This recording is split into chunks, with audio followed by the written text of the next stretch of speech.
ক্রিকেটকে বলা হয় জেন্টেলম্যানস গেম বা ভদ্রলোকের খেলা।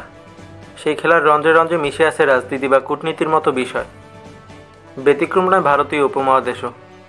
ভারত পাকিস্তান ক্রিকেট ম্যাচ নিয়ে দুদেশের মানুষের উন্মাদনা বছরের পর বছর ধরে চলে আসছে। দুই চিরপ্রতিদ্বন্দ্বীর মর্যাদার লড়াই হিসেবে দেখা হয় এই ম্যাচকে। ইংল্যান্ড ও অস্ট্রেলিয়ার অ্যাশেজ সিরিজের উত্তেজনাকেও ছাপিয়ে যায় ভারত পাকিস্তানের দ্বৈরথ। রাজনৈতিক কারণে দুই দেশের দ্বিপাক্ষিক সিরিজ বন্ধ আছে অনেক দিন। তবুও আইসিসির ইভেন্টগুলোতে মুখোমুখি হলে আলাদা আবহ তৈরি হয়। ভারত পাকিস্তানের উন্মাদনার স্বাদ এখন বাংলাদেশ ভারত ম্যাচেও খুঁজে পান অনেকে। দুই দেশের সম্পর্ক সাম্প্রতিক উত্তেজনা মিশে আছে ক্রিকেটের এই উত্তাপে। চ্যাম্পিয়ন্স ট্রফিতে আগামী বৃহস্পতিবার দুই প্রতিবেশী দেশ মুখোমুখি লড়াইয়ে নামছে। ভারত পাকিস্তান হাই ভোল্টেজ ম্যাচের চেয়ে কোনো অংশে কম আলোচনা হচ্ছে না এই ম্যাচ ঘিরে। খেলার মাঠে ভারত পাকিস্তান বাংলাদেশ ও শ্রীলঙ্কার মতো দেশগুলো সাফল্যের অনেকটাই ক্রিকেট কেন্দ্রিক। হকিতে ভারত পাকিস্তানের রমরমা দিন অতীত। অন্য খেলাগুলোতেও সাফল্যের ইতিহাস দীর্ঘ এবং ধারাবাহিক নয়। সেই সুযোগ কাজে লাগিয়ে ক্রিকেটের জনপ্রিয়তা উত্তরোত্তর বৃদ্ধি পেয়েছে। পাল্লা দিয়ে বেড়েছে লড়াই, উৎসাহ, উত্তেজনা ও রেষারেষি। অনেকের মতে ভারত পাকিস্তানের দ্বিপাক্ষিক সিরিজ বন্ধ হওয়ার পর ভারতীয় উপমহাদেশে এখন সবচেয়ে উন্মাদনাময় বাংলাদেশ শ্রীলঙ্কার লড়াই, যা কয়েকগুণ বেড়েছে গত ওয়ানডে বিশ্বকাপে সাকিবের সেই টাইম ডাউট কাণ্ড ঘিরে। এদিকে বাংলাদেশ টেস্ট মর্যাদা লাভের পেছনে ভারতীয় ক্রিকেট বোর্ড বিসিসিআইয়ের সাবেক সভাপতি জাগমোহন ডালমিয়ার বিশেষ ভূমিকা ছিল। দুই দেশের 22 গজের উত্তাপটা গত এক যুগ ধরেই দেখা যাচ্ছে।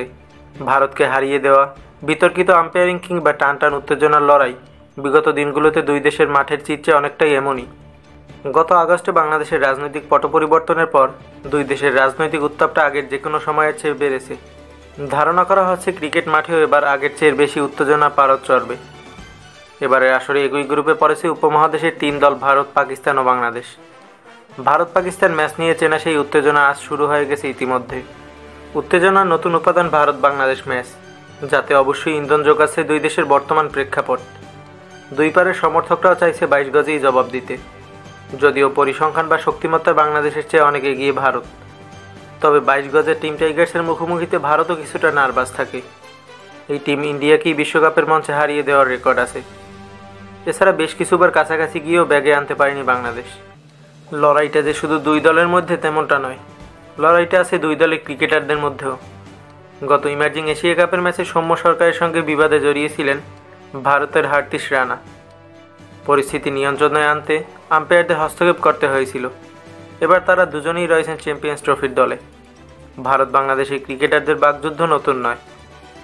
2007 সালে একদিন বিশ্বকাপে বাংলাদেশের কাছে হেরে ছিটকে গিয়েছিল ভারত।